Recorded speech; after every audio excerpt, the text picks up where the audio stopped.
Wave motion. Daily life में हमें different types की वेव्स मिलती हैं।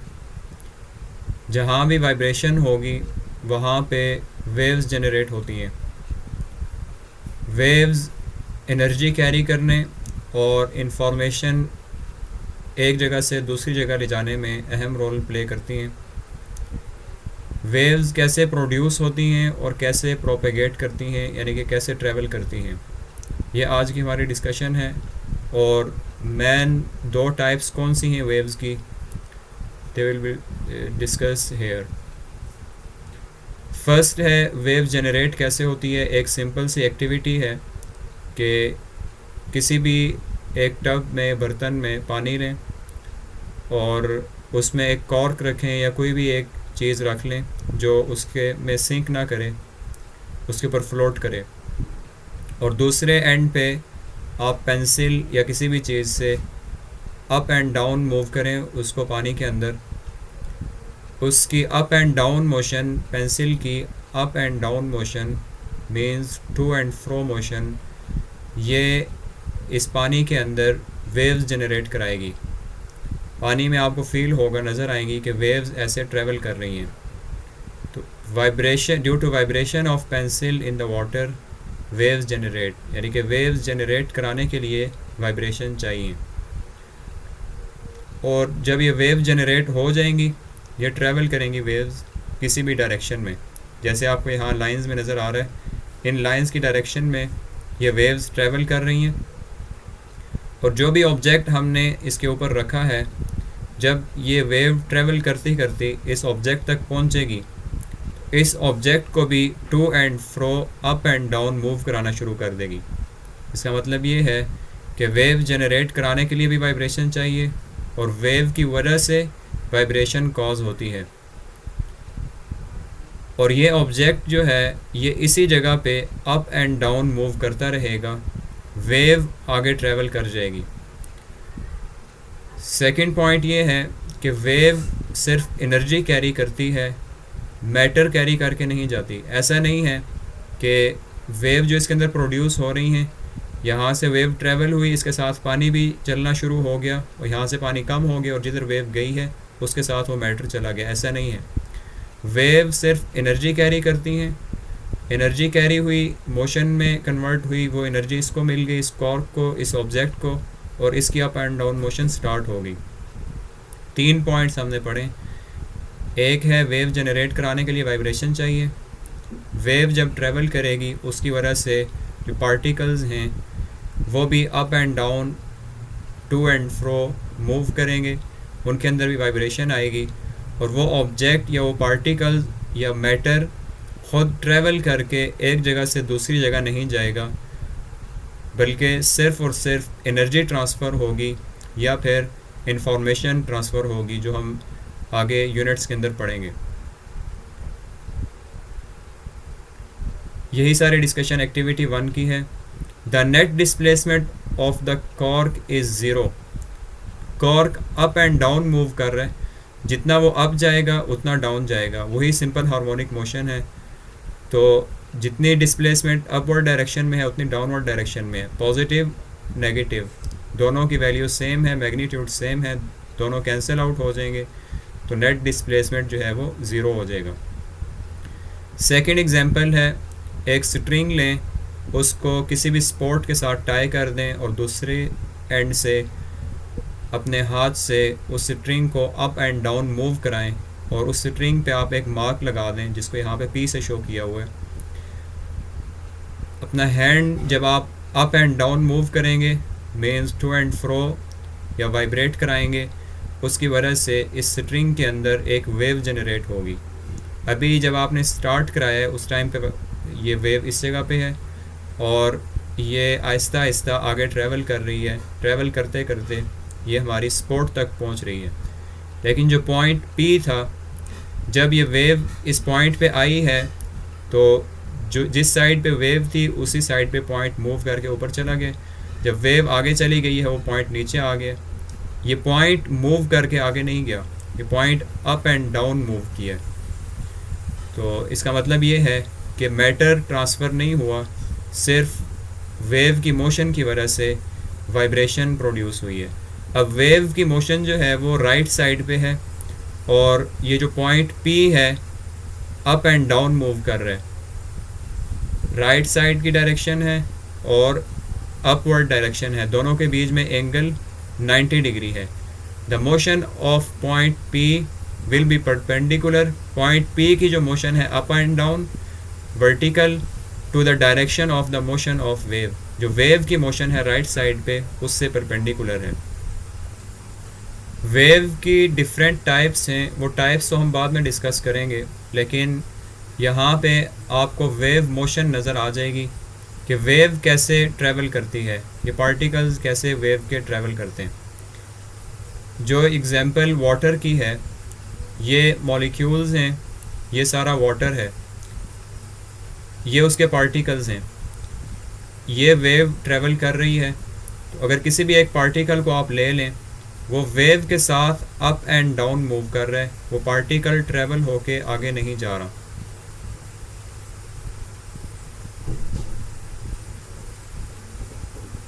यही एग्जांपल यहाँ नीचे डिस्कस हो रही है कि उसी तरह अप एंड डाउन मोशन है, वेव एक मूव कर रही है, लेकिन अगर हम पार्टिकल्स को देखें, मैटर को देखें, तो वो मूव करके आगे नहीं जा रहा।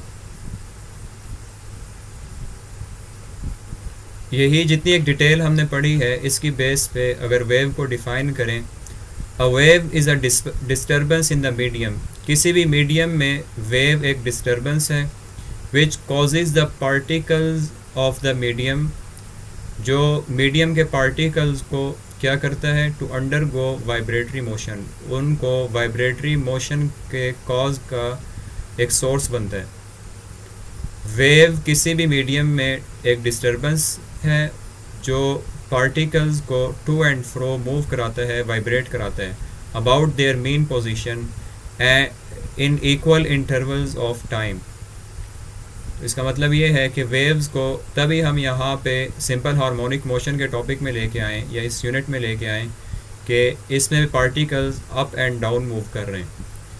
मैन टू टाइप्स हैं वेव्स की, electro mechanical waves and electromagnetic waves. Waves which require any medium for their propagation are called mechanical waves. ऐसी waves जो जिनको कोई मीडियम चाहिए, प्रोपेगेट करना मीन्स ट्रैवल करना, एक पॉइंट से दूसरे पॉइंट तक ट्रैवल करने के लिए जिन वेव्स को कोई मीडियम चाहिए होता है, that waves are called as mechanical waves. इनके एग्जांपल्स हैं water waves, sound waves and waves produce on the strings and springs. Spring या स्ट्रिंग में, वाटर में या साउंड की जो वेव्स हैं, इनको मीडियम चाहिए।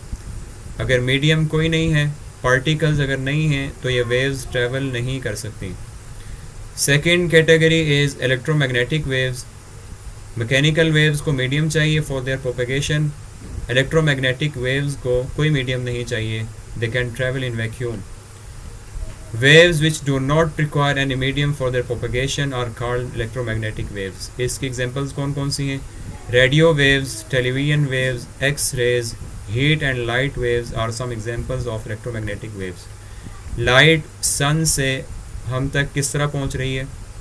इन द फॉर्म ऑफ वेव्स, और वो वेव्स वैक्यूम से, जहाँ पे कोई मीडियम नहीं है, पार्टिकल्स वहाँ पे नहीं हैं, उससे भी ट्रैवल करके लाइट हम तक पहुंच आती है।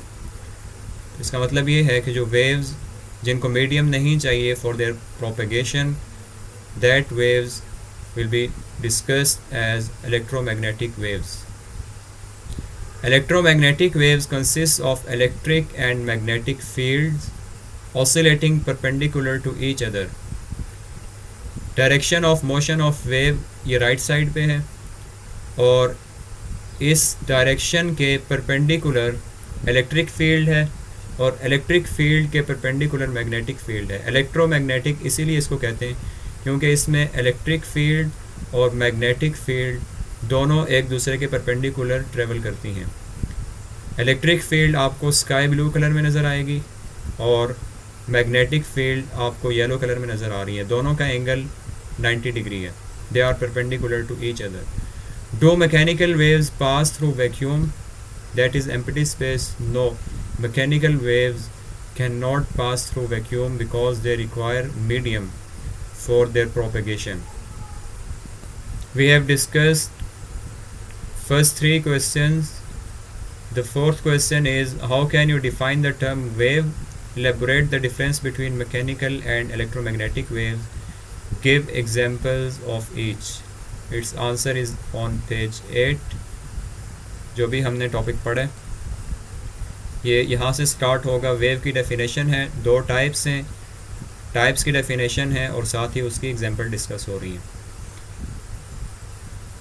कॉन्सेप्चुअल क्वेश्चन में भी एक शॉर्ट क्वेश्चन है जो इसी टॉपिक से रिलेटेड है. 10.4 What types of waves do not require any material medium for their propagation? वो कौन सी वेव्स हैं जिनको मटेरियल मीडियम नहीं चाहिए प्रोपगेट करने के लिए? इसका आंसर भी आपको इसी टॉपिक में मिलेगा. On page 8, electromagnetic waves are those which do not require any medium for their propagation are called electromagnetic waves और उसके एग्जांपल ये साथ हैं. The next topic is types of mechanical waves. दो टाइप्स हमने पढ़ी हैं, mechanical and electromagnetic. Mechanical waves की फर्दर दो टाइप्स हैं जो यहाँ पे डिस्कस हो रही हैं, longitudinal waves and transverse waves. इनको हम किस बेसिस पे डिवाइड करते हैं? Depending upon the direction of displacement of the medium with respect to the direction of propagation of wave itself. जिस डायरेक्शन में वेव ट्रैवल कर रही है और जिस डायरेक्शन में उसका डिस्प्लेसमेंट है, मीन्स उसका एम्पलीट्यूड है, इसकी बेस पे हम वेव्स को दो कैटेगरीज में डिवाइड करते हैं, डिस्प्लेसमेंट ऑफ मीडियम और direction of propagation of wave itself. Longitudinal waves can be produced on a spring slinky. Slinky spring में दोनों वेव्स स्प्रिंग में प्रोड्यूस कराई जा सकती हैं. अभी देखेंगे कि एक ही स्प्रिंग से हम दो वेव्स लॉन्गिट्यूडिनल और ट्रांसवर्स वेव्स कैसे प्रोड्यूस कराएंगे. ये एक स्प्रिंग है जो एक एंड से अटैच किया हुआ है किसी भी स्पॉट से और दूसरे एंड से आपके हाथ में है. अगर आप इस स्प्रिंग को राइट और लेफ़्ट मूव कराएं तो आप देखेंगे कि इसके अंदर वेव ट्रैवल होती है. वेव ट्रैवल होगी राइट साइड पे अगर आपने उसको राइट साइड पे मूव कराया, और पार्टिकल्स जो इसके साथ डिस्प्लेस होंगे, आपका हैंड आगे गया है उसके साथ पार्टिकल्स भी डिस्प्लेस होंगे, उन दोनों की डायरेक्शन राइट साइड पे है. दोनों में एंगल जो है वो ज़ीरो है. तो ऐसी वेव्स जो जिसमें डिस्प्लेसमेंट जो मैग्नीट्यूड आ रहा था, जो एम्पलीट्यूड आ रहा था वेव का, वो और डायरेक्शन ऑफ वेव ये दोनों सेम डायरेक्शन में हों या दोनों परपेंडिकुलर ना हो. सेम डायरेक्शन और अपोजिट डायरेक्शन भी हो सकती है, 90 डिग्री एंगल नहीं है at least. These waves are called as longitudinal waves. ये प्रोड्यूस कैसे होती हैं? एक स्प्रिंग लें और उसको टाई कर दें एक साइड से किसी भी स्पॉट से. Longitudinal waves can be produce on spring place on a smooth floor or a long bench. Fix one end of the slinky with a rigid spot and hold the other end it in your hand. Now give it a regular push and pull quickly in the direction of its length. इसकी length की direction में इसको push और पुल करें तो इसके अंदर जो वेव्स प्रोड्यूस होंगी उनकी डायरेक्शन भी सेम होगी जिस डायरेक्शन में आपका हैंड मूव कर रहा है. A series of disturbances in the form of waves will start moving along the length of the slinky.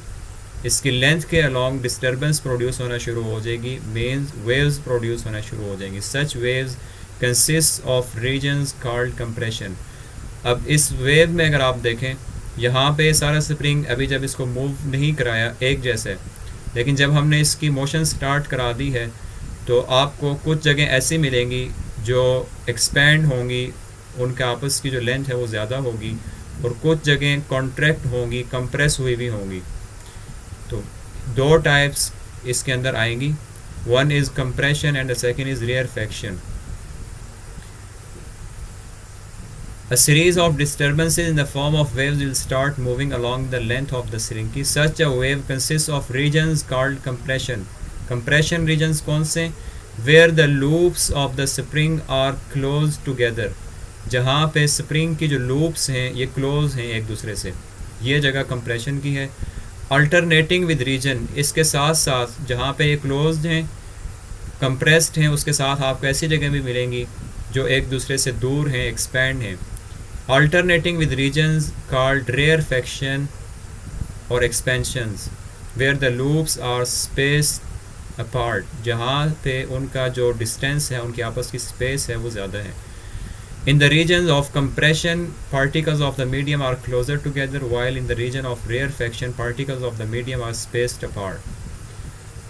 The distance between, एक और टर्म डिफाइन करने लगे, जैसे हमने time period, frequency, vibration, amplitude ये डिफ़ाइन की थी SHM के लिए, ऐसे ही एक और टर्म अभी आने लगी है जो हम वेव्स के लिए डिफ़ाइन करेंगे.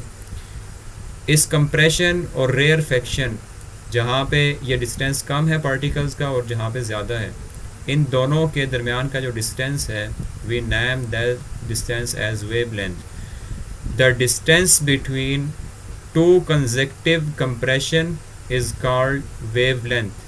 टू कंसेक्टिव कंप्रेशन का क्या मतलब है कि एक कंप्रेशन ये है, उसके बाद रेयरफैक्शन है, उसके बाद दूसरी कंप्रेशन है, इसके बाद फिर रेयरफैक्शन आएगी.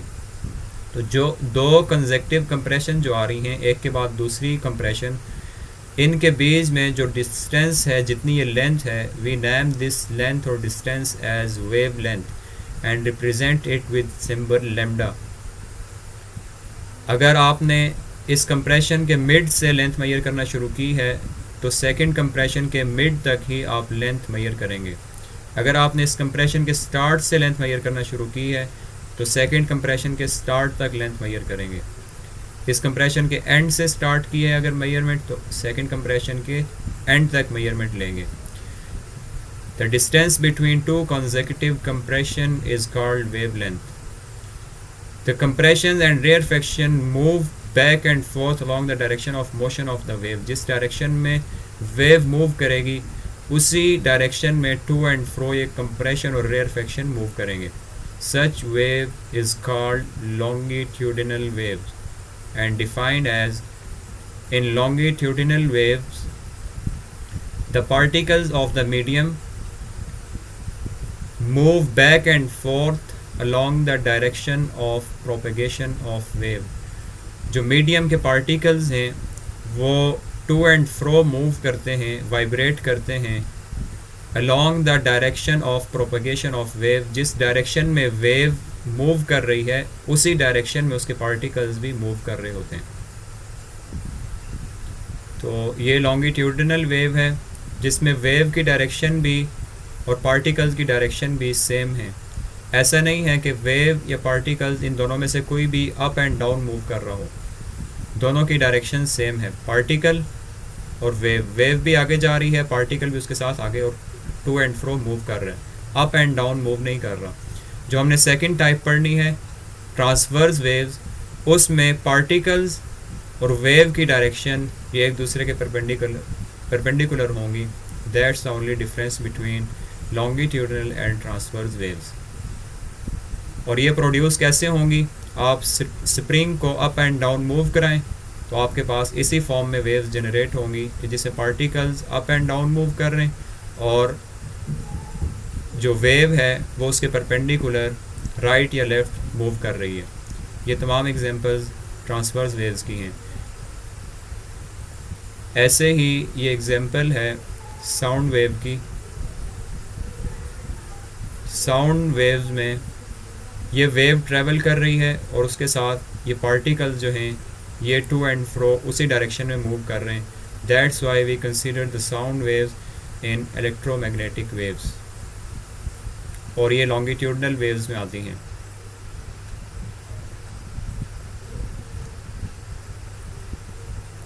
There is another example of wave.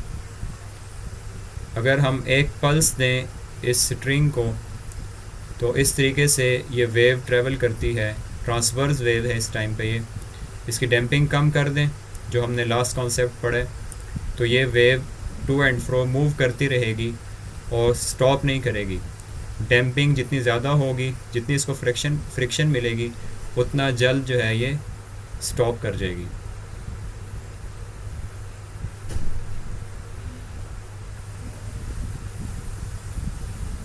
This is a transverse wave. The second type of mechanical wave is the transverse wave. Transverse wave को भी हम स्लिंकी से ही प्रोड्यूस कराएंगे। डिफरेंस क्या होगा कि लॉन्गिट्यूडिनल वेव प्रोड्यूस कराने के लिए हमने इस स्लिंकी को राइट लेफ़्ट मूव कराया है, और ट्रांसवर्स वेव के लिए इसी स्लिंकी को हम अप एंड डाउन मूव कराएंगे।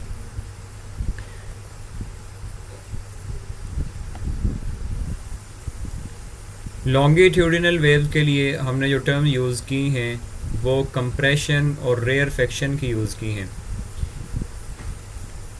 ट्रांसवर्स वेव्स के लिए जो हम टर्म्स यूज़ करते हैं वो क्रस्ट और ट्रफ की टर्म्स यूज़ करते हैं। The crest are the highest points while the troughs are the lowest points of the particles of the medium from the mean position. Mean position से जो highest point होगा उसको हम crust कहेंगे, और जो लोएस्ट पॉइंट होगा हम उसको ट्रफ कहेंगे। दो कंसेक्टिव कंप्रेशन के दरमियान में जो डिस्टेंस था हमने उसको वेवलेंथ कहा था in term of longitudinal waves, and in term of transverse waves the distance between two consecutive crusts or trough will be called as the wavelength.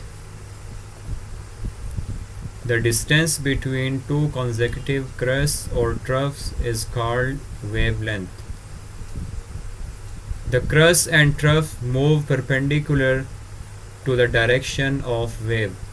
ये हमारे पास longitudinal wave है, और इसमें ये मेन पोजीशन से जो हाईएस्ट डिस्टेंस है वो क्रस्ट है जो ऊपर की साइड पे है हाईएस्ट पॉइंट पे, और जो लोएस्ट पॉइंट पे है main position say that is called trough. एक ये क्रस्ट है, नेक्स्ट क्रस्ट ये है। दो कंसेक्टिव क्रस्ट के दरमियान जो डिस्टेंस है that is called as wave length lambda. Particles की बात करें तो पार्टिकल्स इसमें अप एंड डाउन मूव करते हैं, और वेव की जो मोशन है ये वेव ऐसे ट्रेवल करती हुई राइट साइड पे आ रही है। So the particles and the motion of wave both are perpendicular to each other. That's why this wave is called as transverse waves. In case of transverse waves, the vibratory motion of particles of medium is perpendicular to the direction of propagation of wave. Transverse wave में particles की जो vibratory motion है वही to and fro motion है, is perpendicular to the direction of propagation of wave. जिस direction में wave propagate कर रही है, मूव करती हुई जा रही है, उसके perpendicular vibratory motion of particles है। Waves on the surface of water and light waves are the examples of water waves. Light और वाटर वेव्स ये एग्जांपल्स हैं ट्रांसवर्स वेव्स की। सेम एनिमेशन में अब आपको सही क्लियर हो जाएगा। ये लॉन्गिट्यूडिनल वेव्स हैं जिसमें particle to and fro move कर रहा है in the direction of wave. ये पार्टिकल है और ये वेव की डायरेक्शन है। जितने पार्टिकल्स हैं कोई भी अप एंड डाउन नहीं जा रहा, right left to and fro move कर रहे हैं। जबकि ट्रांसवर्स वेव में ये particle up and down move कर रहे हैं, और वेव को अगर आप देखें तो वेव इधर राइट साइड पे मूव कर रही है। ये वाटर वेव्स हैं। पार्टिकल को ले लें, वो मूव कर रहा है to and fro, up and down, आगे नहीं जा रहा। जबकि वेव आई है यहाँ से, ये प्रोपेगेट करती हुई ये आगे मूव करती जा रही है। Direction of particle, the motion of particle is perpendicular to the motion of or the propagation of wave. Your exercise question 10.5 is related to the same topic. Distinguish between longitudinal and transverse waves with suitable example. इसका answer आपके page 8 पे जो भी हमने पढ़ा है start होगा depending upon the direction, किस बेस पे हम वेव्स को डिवाइड कर रहे हैं दो कैटेगरीज में. The next paragraph is for longitudinal waves. This paragraph covers the production of longitudinal waves. और ये जितनी टर्म्स हैं कंप्रेशन, रेयरफेक्शन और वेव लेंथ, ये आप अलग से हेडिंग में लिखेंगे. और नेक्स्ट ये उसकी डेफिनेशन है. पहले डेफिनेशन लिखें लॉन्गिट्यूडिनल वेव की, उसके बाद आपकी ये प्रोडक्शन आएगी. इसी तरह सेकंड हेडिंग आपकी आएगी सेकंड टाइप ट्रांसवर्स वेव्स की. पहले डेफिनेशन लिखें, उसके बाद प्रोडक्शन ऑफ ट्रांसवर्स वेव्स, और इसके अंदर जो टर्म्स आ रही हैं क्रस्ट, ट्रफ और वेव लेंथ, इसको आप अलग से हेडिंग बना के लिखें.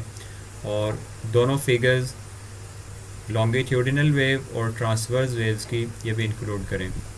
Your next exercise question is draw a transverse wave with an amplitude of 2 centimeter and a wavelength of 4 centimeter. एक वेव ड्रॉ करनी है ट्रांसवर्स वेव जिसका amplitude means distance from main position 2 centimetre हो. आप एक लाइन लगाएं, horizontal line, और उसको मेन पोजीशन लें, उससे 2 सेंटीमीटर अप और 2 सेंटीमीटर डाउन पॉइंट्स लगा लें, और आपकी जो ट्रांसवर्स वेव बनेगी वो उसकी मैक्सिमम हाइट क्रस्ट और ट्रफ 2 सेंटीमीटर तक जाएं, and a wave length of 4 centimetre, और दो कंसेक्टिव क्रस्ट के दरमियान में जो डिस्टेंस होगा वो 4 सेंटीमीटर होना चाहिए. Label crust and trough on the wave, और उसी वेव पे आपने क्रस्ट और ट्रफ को लेबल भी करना है.